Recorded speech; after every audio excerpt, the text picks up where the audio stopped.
Well, good morning. We'll go ahead and begin with an update on the numbers. So today we have 97 new positive cases for a total of 1,145 positive cases. We have one new county, Worth County, for a total of 79 counties.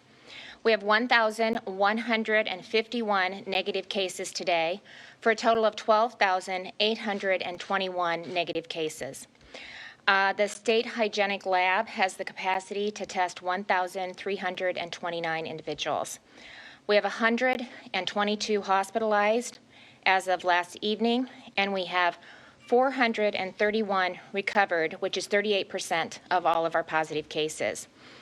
As COVID-19 cases continue to climb toward our peak, which is projected to happen later this month, we remain intently focused on our mitigation plan to protect the health of Iowans, ensure our healthcare system and workforce are stable and strong, and slow the spread of the virus to save lives. But we're also looking ahead to ensure the health of our economy. In the weeks to come, as we see our rates of positive cases and hospitalizations decrease over time, we'll begin dialing up our economic response efforts. Currently, we're leveraging state and federal assistance to provide much-needed relief to Iowa workers and businesses now and to help get them through this challenging time until we are fully open for business again. 2 weeks ago, we announced the Small Business Relief Program, a one-stop shop for Iowa businesses to seek assistance through tax deferral, including sales and withholding taxes, and grants to assist with short-term cash flow needs. Since then, the Iowa Department of Revenue has received 5,700 tax deferral applications and expects to approve another 2,300 this week while continuing to review the rest. All applicants in good standing with the Iowa Department of Revenue will be approved and notified by mail. When a deferral is granted, taxpayers will have 60 days from the original due date to pay their balance due.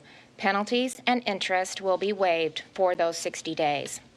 The application process remains open through April. The Small Business Relief Program grants were also in high demand. The Iowa Economic Development Authority received nearly 14,000 applications from Iowa businesses, requesting a total of more than $148 million in eligible assistance. Today, I'm expanding the program from its original $4 million to $24 million, which will be provided through the State Economic Emergency Fund and the Iowa Economic Development Authority. And I'm pleased to announce that the first round of funding will assist more than 500 restaurants, bars, breweries that have been impacted by the COVID-19 pandemic. These businesses were among the first to close their normal operation, and it is our goal to get them back up and running as soon as possible. Here to provide some more information is Director Durham, the Director of the Iowa Economic Development Authority. Debbie? Well, thank you, Governor, and good morning to all. The health of Iowans has been in many of our prayers over the last several weeks, including my own, and there is no larger priority for our state.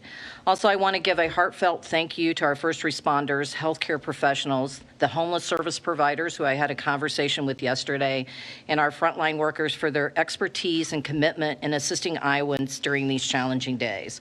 Our team at the Iowa Economic Development Authority has been working tirelessly behind the scenes to assist as many of our small businesses as possible as they have closed their doors or have seen revenues dramatically drop.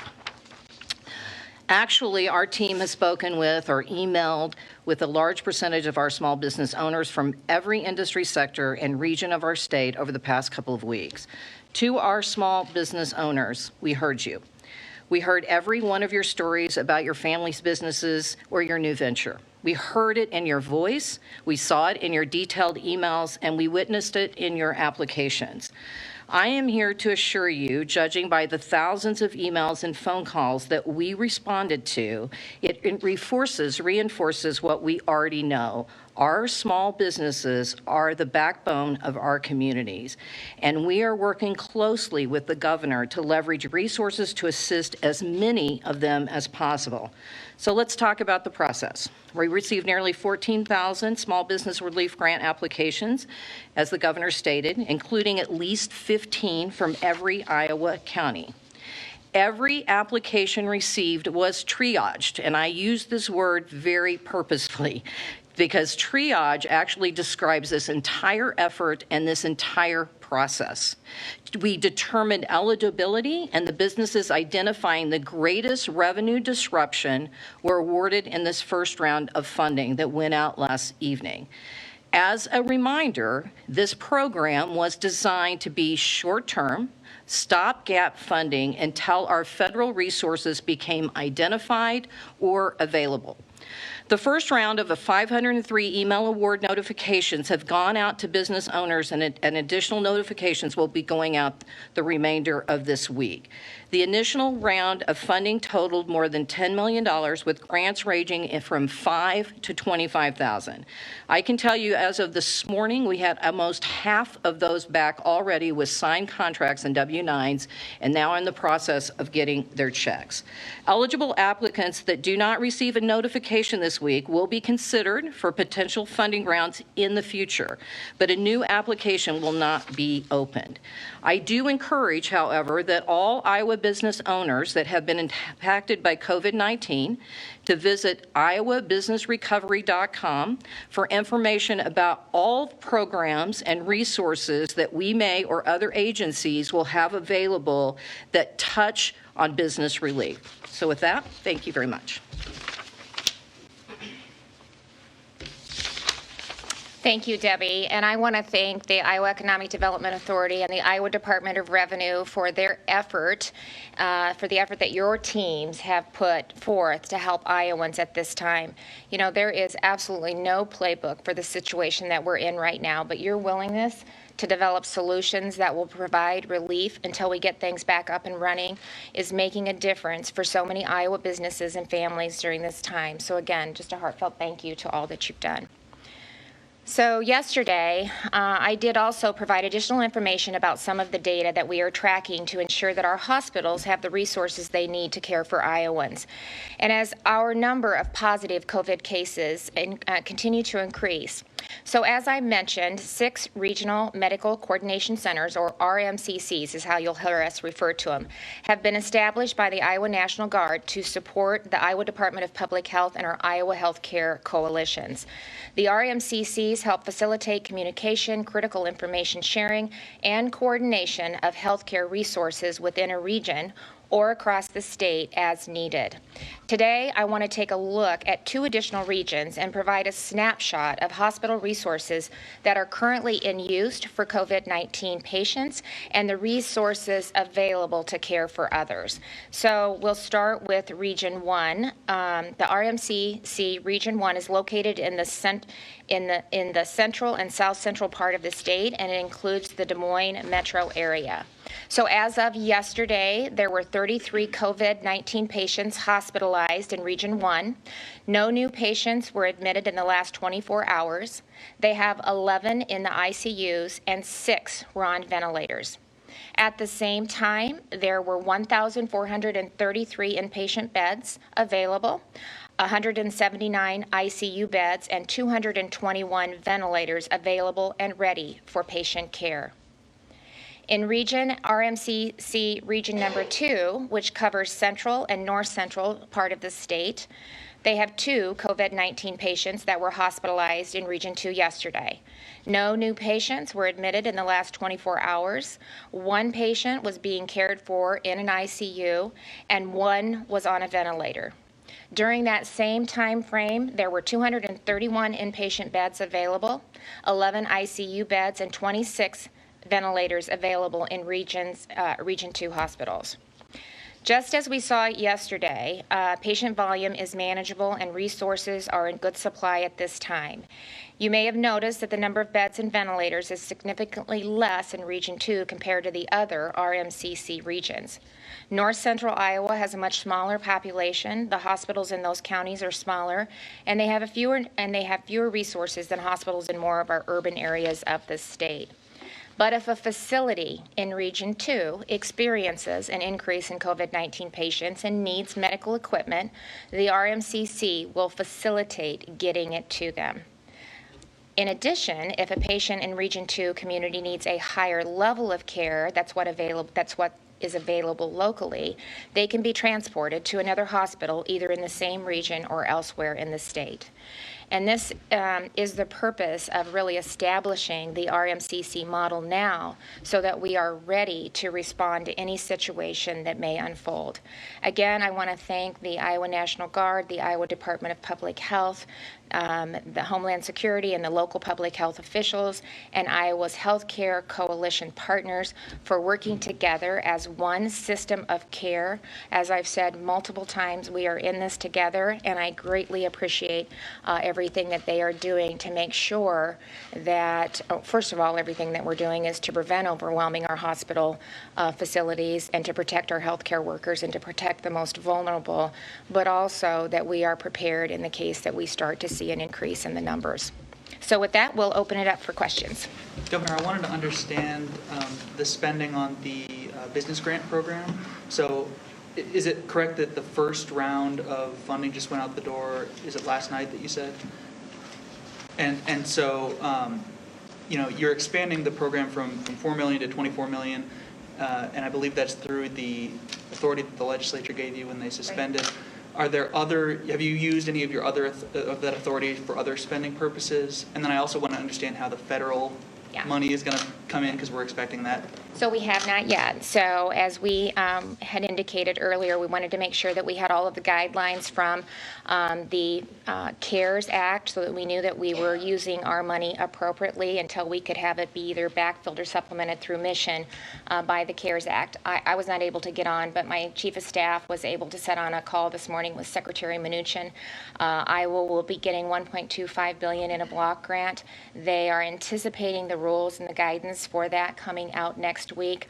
I think one of the things that the governors have continually asked for, and I think was relayed on the phone call this morning, is the flexibility to really, as long as it's tied to COVID, but to be able to, I could go to the Legislative Council, ask for additional transfer of funds, knowing that as the money comes in from the CARES Act, we'll be able to apply that toward the money that we were able to get to more businesses in a timely manner. So we'll have better guidance on that next week, but I fully anticipate they are trying to be as flexible as possible, and if we have the resources to go ahead and work with the Economic Development Authority and their team for that that stopgap until they're able also to go online and apply through the small business SBA for some of the loan opportunities that are there. And I don't know, Debbie, do you have anything you want to add to that? Let me just, so let me clarify that last night, the applications that we sent out, the 503, I think exactly, was totaled over a little bit over $10 million, right? So there will be another tranche going out today and probably another one the following day until we hit that $24 million cap. So Debbie, the total they've asked for is 148 million. Clearly you don't have that. So 24 is the cutoff for us. For right now, until we can better understand what's available through the CARES Act and how we can utilize that.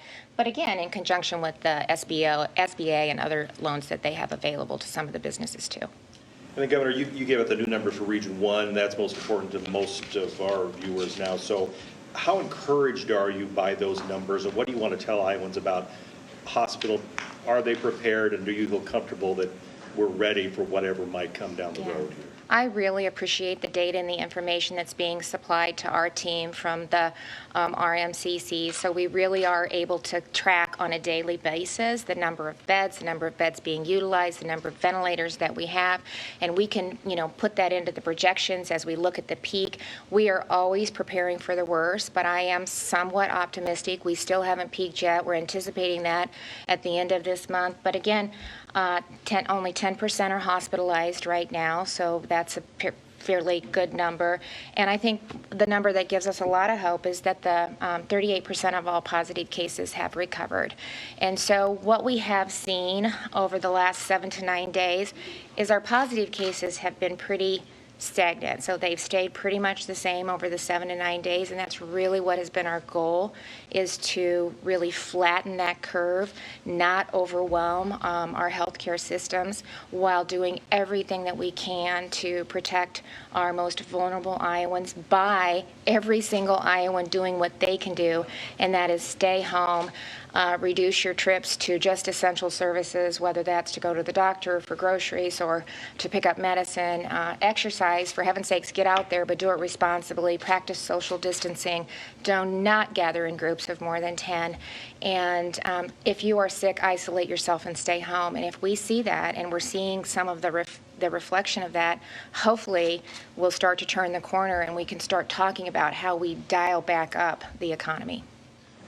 Governor, do you have any more specificity as to when that peak will come? And if the state is still working on developing its own projection model, what data is going into how you're projecting that? Yeah. Do you want to take that, Sarah? Let's see, I'll go this way. So thank you for the question.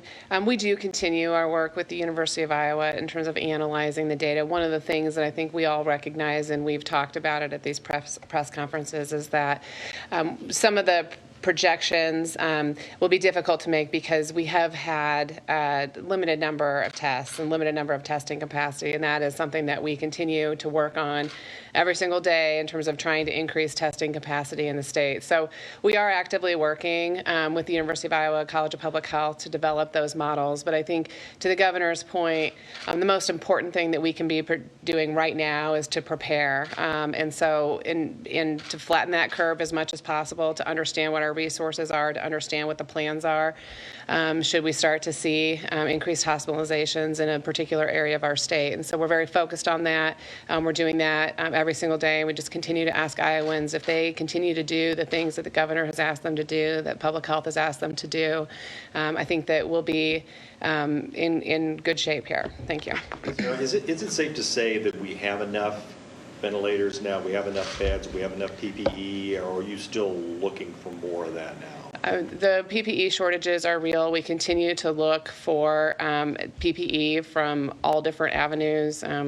The Department of Public Health, in conjunction with the Department of Administrative Services and all of our other state agencies, and there have been manufacturing facilities in Iowa that are looking to help increase the supply of PPE in our state. So I think we feel pretty good from a resource standpoint in terms of beds and ventilators at this particular point in time based on what we're seeing. But again, critical to all of this is it really is important for all Iowans to continue to stay home, leave only for essentials. That's the way that we're going to slow the spread of the virus in our state and make sure that our hospitals and our health systems have the capacity to deal with patients who do become more seriously ill. I'll just put one more finer point on that. That is how we really protect our healthcare workers and our first responders and our essential workforce that's out there standing on the front line every single day taking care of Iowans. So the more that every Iowan does their part by really being responsible, you are helping save lives and you are helping protect our healthcare workers that are taking care of those most vulnerable Iowans that are in the hospital. And so continue doing what you're doing. I know Iowans are, but for those few that maybe aren't, do your part. We can do it, and together we can get through this. And we can honestly, these press conferences, we can talk about dialing things back up, and I know that's where people want to be. So we want to do it in a responsible manner because we don't want to see another surge. But if we do what you need to do now, we'll get there sooner rather than later. Rod Beaucharp with Cedar Rapids Gazette. Go ahead.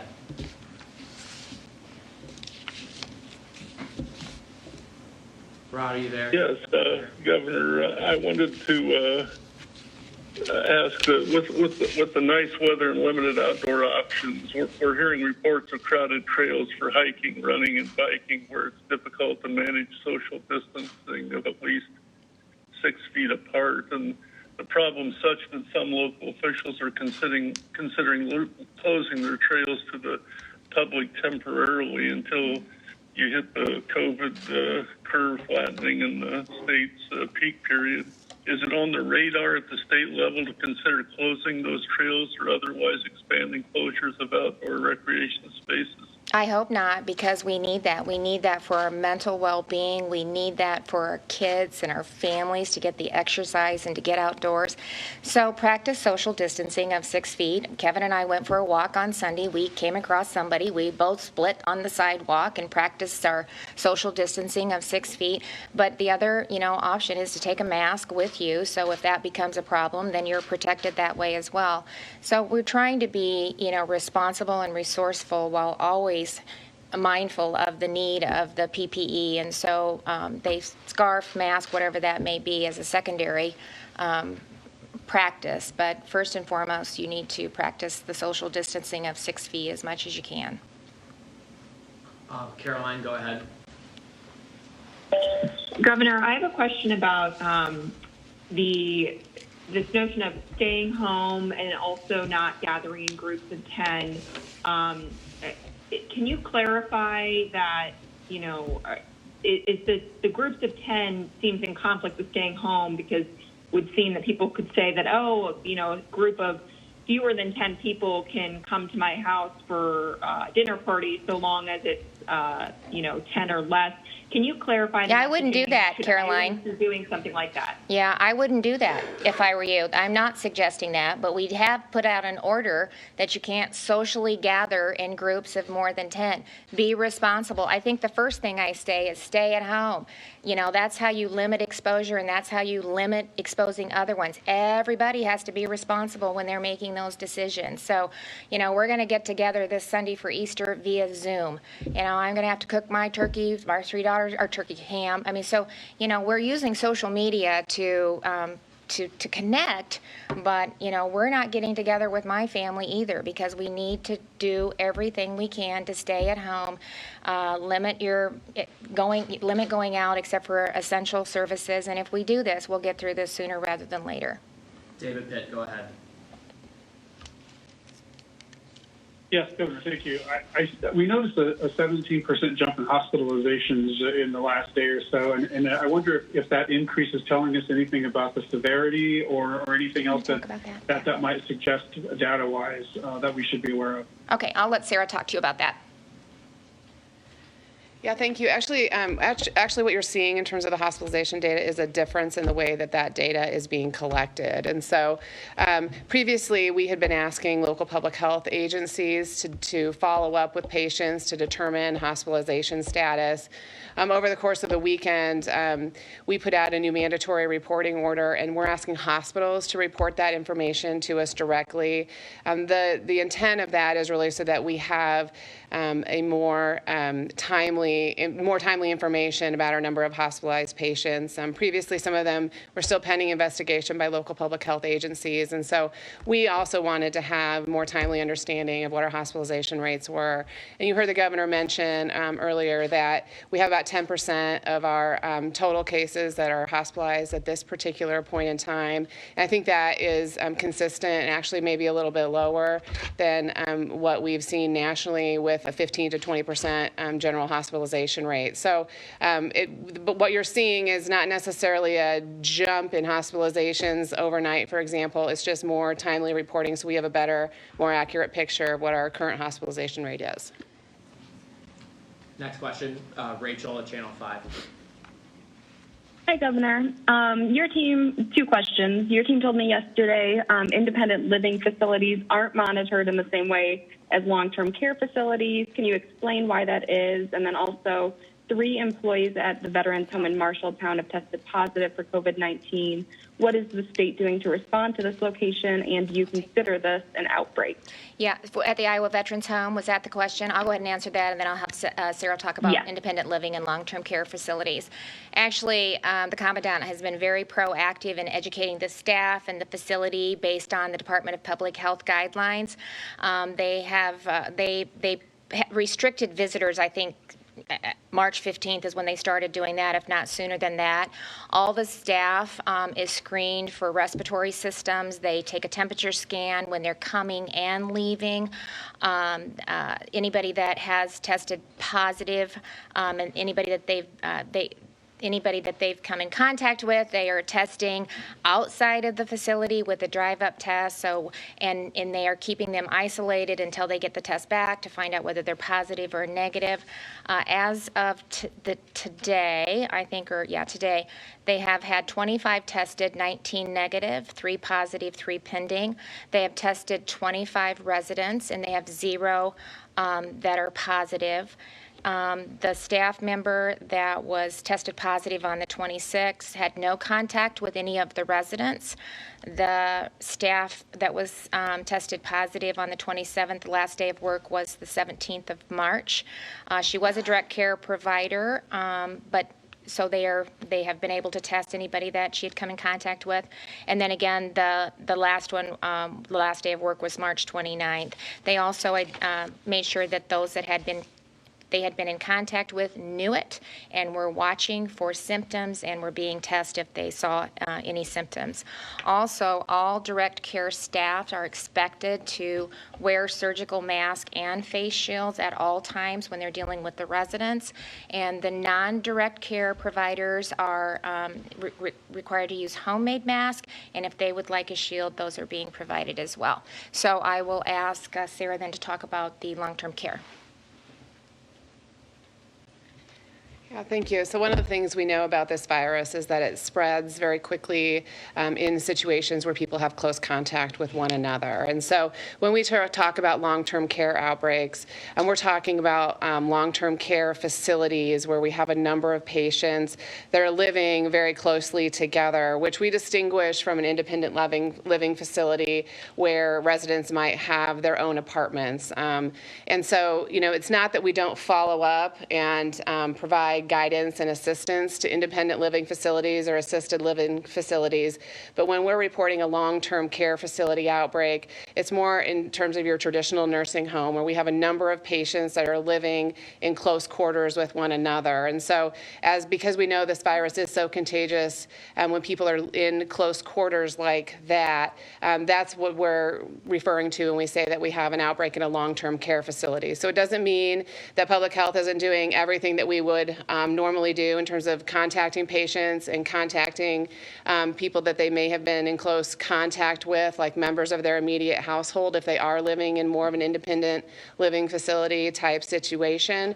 But when we talk about long-term care outbreaks, it's really more your traditional nursing homes. As the other thing we've seen about this virus is a quarter of our cases in Iowa, they're within a household unit, within a family unit. So where we have a particular member of a household that's been identified as a positive case, a quarter of our cases have been in contact with people that they're living with. And so that's the other reason why we provide guidance that if you do have a positive test result within your household, those people really need to isolate themselves. And we provide the same guidance to long-term care facilities that I walked through previously. If we have ill residents, they really need to be segregated from the rest of the population because we do know this virus spreads very quickly in congregate living situations. Clark Kaufman, Iowa Capitol Dispatch. Thank you, Governor. 10 days ago, a federal judge ordered a wide array of reforms and 3 years of oversight at the Boys State Training School, saying the state had basically tortured the children in that facility and had shown deliberate indifference to the harm it was causing. Can you tell me what your response is to those findings, and also talk a little bit about the testing that's taking place at that facility and whether or not anyone is tested positive? Yeah, so I think that case goes back to 2017, if not prior to that. And we are, it's unconscionable. We are working with the Attorney General to talk about what next steps are.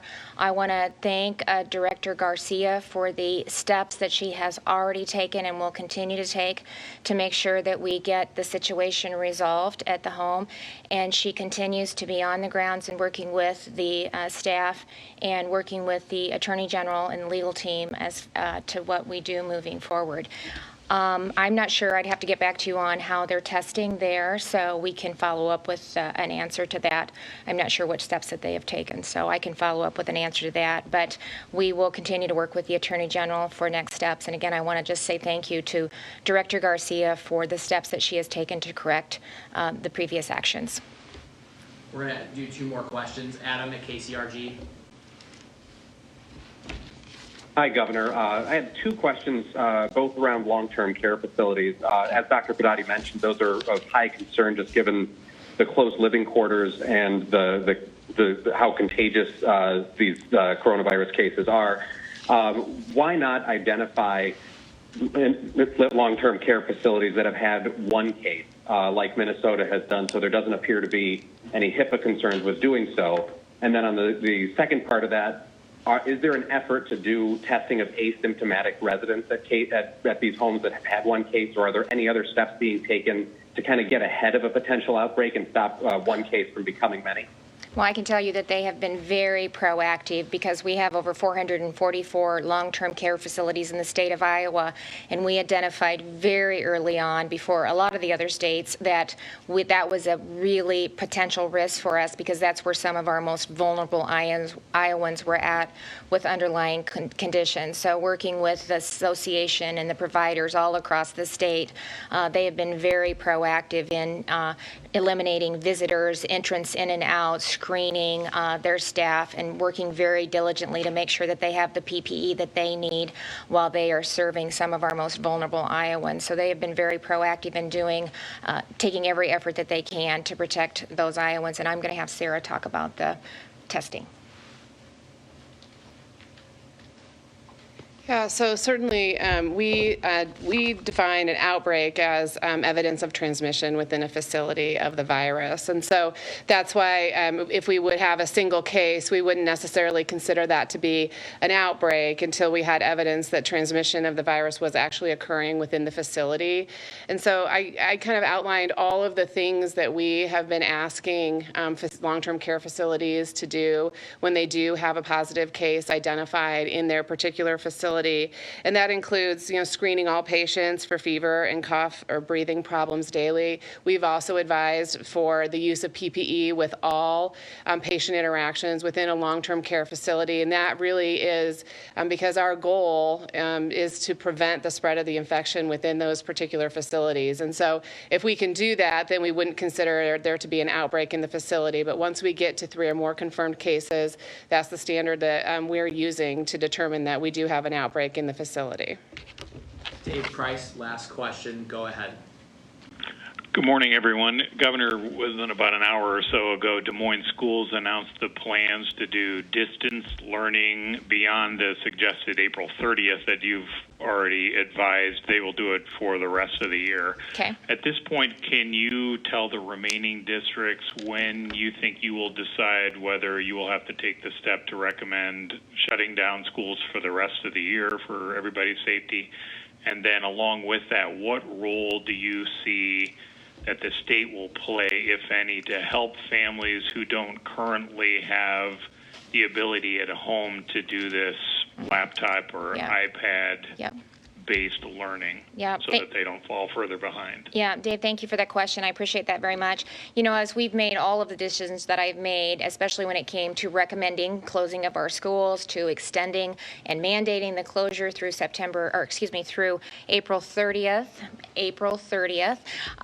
with the requirements that they either do voluntary or required continuous learning, and they need to sign up through April 10th. And if they do either one or a hybrid, that we would waive the hours through April 30th. But I also told the school districts, I jumped on a large conference call afterwards, that I know it's important for them when they're trying to make decisions. So within 2 weeks prior to the 30th, we will sit down with the team and with the Department of Public Health and the experts that we've been working with, take a look at where we're at, and I would give them somewhat of a heads up 2 weeks in advance so we could kind of see which direction we thought that we needed to go moving forward with this. So I think that's about I'm losing track of time, but I think it's about another week. We'll sit down, look at the data, and then kind of give them some idea of where which direction we're recommending that they go. So, and the other thing that we have asked from all of them is that if there's things that you need, whether it's maybe you don't have the broadband capacity or it's laptops or whatever that may be, to also let the Department of Education know. I think they've got a website, or they're in constant communication with Director Lebo. If there are things that you need that's preventing you from providing that education for your students, to let us know, and we'll see what we can do. There's been a lot of businesses that have been very generous in helping provide laptops, or just we've talked about trying to provide hotspots through buses. So there's a lot of different things that we're looking at. People are being very creative and innovative, and we want to make sure that we're providing continuous education to our students. It's extremely important, and the state will have a role to play in that as well. So thank you.